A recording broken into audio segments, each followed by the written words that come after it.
Il n'y a pas une journée sans que vous soyez plusieurs à nous demander un exemple de CV suisse parfait par mail ou par commentaire. Alors comme on vous adore chez devenirfrontalier.com, nous avons décidé de nous exécuter et de vous présenter un CV qui, à nos yeux, correspond parfaitement aux règles de mise en œuvre du CV suisse. Alors d'abord, vous le voyez, c'est un CV sur 2 pages, un CV qui est extrêmement simple, qui est volontairement très simple, pas de fioritures, pas de colonnes, pas de décoration subtile, on est sur quelque chose d'extrêmement pragmatique. Alors c'est un exemple de CV qui s'applique bien aux métiers techniques. En l'occurrence, on est sur quelqu'un du secteur de la construction, un directeur de travaux, un ingénieur. C'est quelque chose qui peut très bien marcher dans le secteur de la comptabilité, de la finance, dans les métiers de la santé aussi. Voilà, des choses qui ne demandent pas une créativité particulière, mais plutôt une rigueur d'exécution. Donc le CV transpire cette rigueur et cette simplicité, ce bon sens. Le deuxième point, c'est que, vous pouvez le voir, on est sur quelque chose de très simple dans la mise en page, quelques lignes, on utilise une police Arial avec des déclinaisons dans les hauteurs, dans les tailles de police, de façon à hiérarchiser l'information. Et puis comme vous pouvez le voir, on est sur un CV qui utilise 2 déclinaisons de couleurs. D'abord le noir des textes, et le bleu avec 2 nuances de bleu, un bleu plus clair et un bleu foncé, que l'on retrouve partout dans le CV.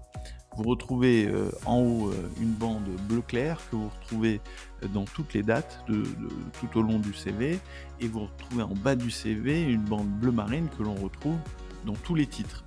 C'est important, et c'est une astuce que nous vous donnons. D'abord, ce n'est d'utiliser qu'une seule couleur en plus du noir, avec d'éventuelles déclinaisons, mais c'est de donner une uniformité de couleur, que le recruteur puisse se souvenir de votre CV en y associant une couleur. C'est un moyen mémotechnique efficace. Notamment pour des postes de cadre où le recrutement se fait en pool, le recruteur peut dire moi j'ai bien aimé celui qui avait le CV bleu, par exemple. C'est vraiment quelque chose qui marque indirectement et sans qu'il s'en rende compte, le recruteur, mais qui a un effet. Voilà. Alors, autre petit point, vous le voyez, c'est un CV qui est rigoureux. C'est-à-dire que la photo est alignée au prénom-nom. Elle est alignée sur la droite aux lignes et au texte.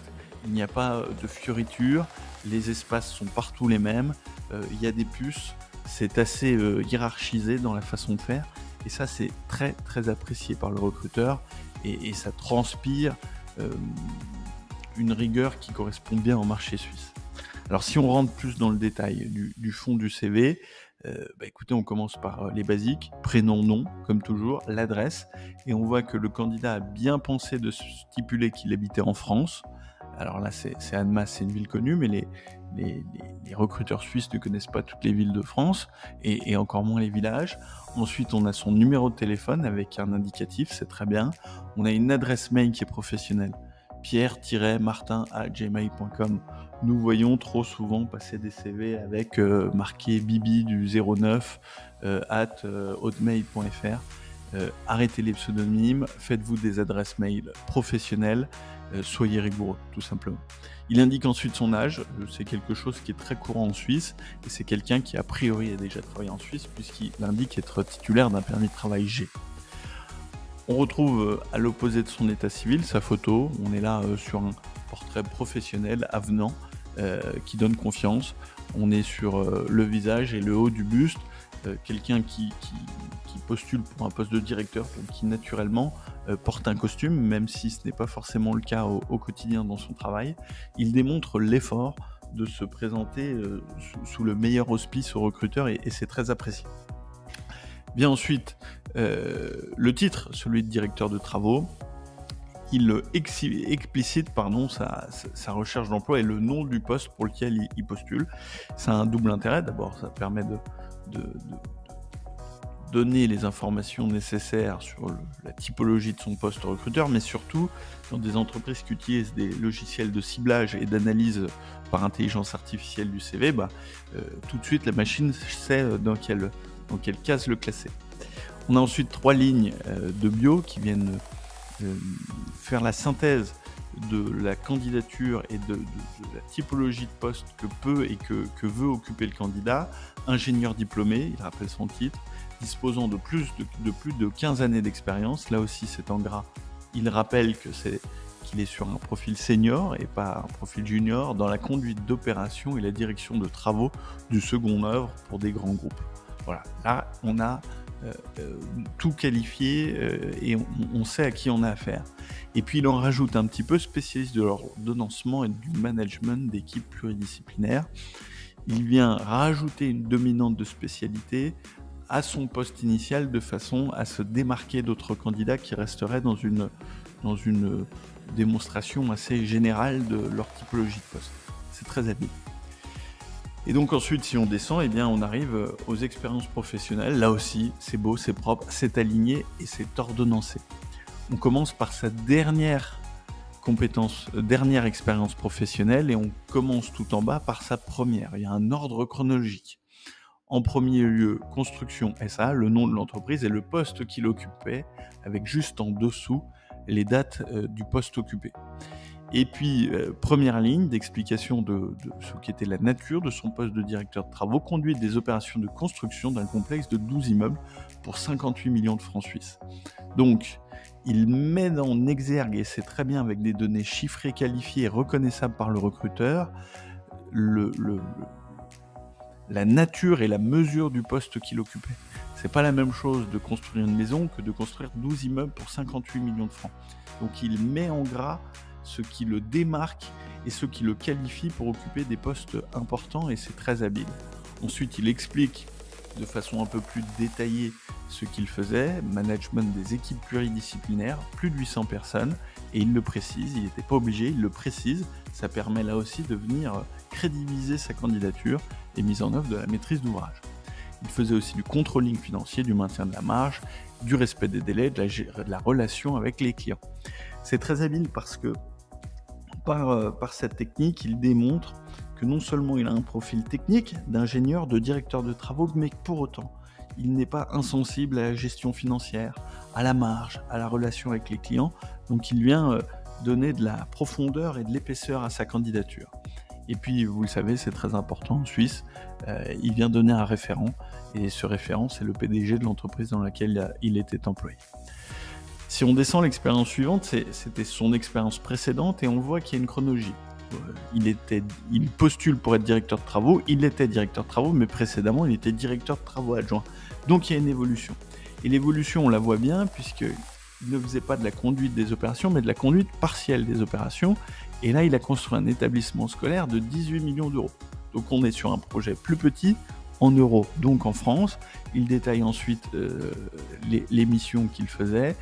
On voit qu'il maîtrisait, qu'il dirigeait 180 personnes, maintenant 800, et il donne une référence qui était le directeur de travaux. Alors là aussi, c'est intéressant. Il faut en référence toujours mettre votre responsable hiérarchique.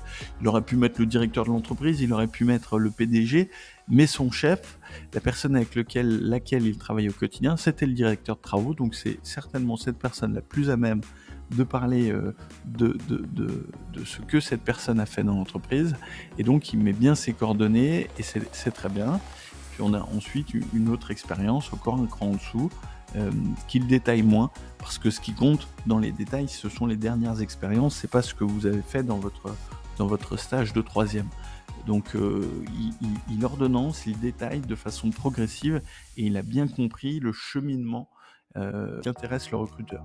Le recruteur, il s'intéresse à vos 2 ou 3 dernières expériences. Il ne s'intéresse pas spécialement aux détails de ce que vous avez fait il y a 18 ans dans votre premier emploi, ou dans un stage, ou dans un job d'été. Donc c'est très bien. Si on continue, eh bien on arrive aux formations. Alors la première, c'est un diplôme d'ingénieur gros œuvre. Alors il rappelle les dates, école d'ingénieur de Bordeaux. Alors même si tout le monde sait que Bordeaux est en France, il le précise, en France, c'est très bien. Et il fait quelque chose que vous pouvez faire si vous avez eu d'excellents résultats, c'est de noter la mention. Donc en l'occurrence, une mention très bien, et il précise qu'il était majeur de promo. Si vous avez eu mention assez bien, ou si vous n'avez pas eu de mention, c'est évidemment pas la peine de le préciser. Si on continue dans les formations, eh bien on voit qu'il a eu un BTS maçonnerie générale, et donc là il met en parenthèse le nom suisse du BTS, qui est en Suisse un brevet fédéral. Il rappelle les dates, Euh, il donne le nom de l'établissement, la ville, la France, et il rappelle qu'il a eu mention très bien.